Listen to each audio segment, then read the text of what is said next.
Ang paglabay sa low pressure area sa Kabisayan, pipila lang ka adlaw ang nakalabay, nahamugna og mga pagbaha ug landslide sa pipila ka mga dapit sa silingang lalawigan sa Bohol. Atong sayran pinaagi ni ining report.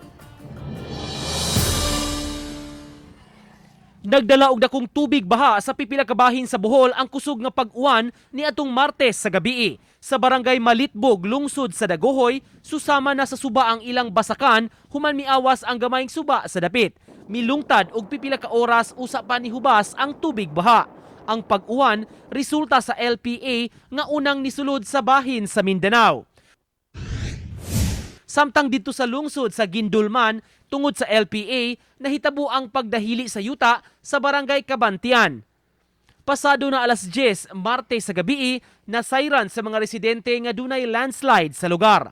May aksyon dayon ang mga sakop sa Municipal Disaster Risk Reduction and Management Office aron malimpyuhan sa midahili nga yuta ang dapit. Maagian na karon ang lugar samtang padayon ang clearing and assessment operations. Walay gikatahong nasamdan sa maong insidente. Uban ni Clans Gabutin ug Rod Prado, Nico Sereno, Balitang Bisdak.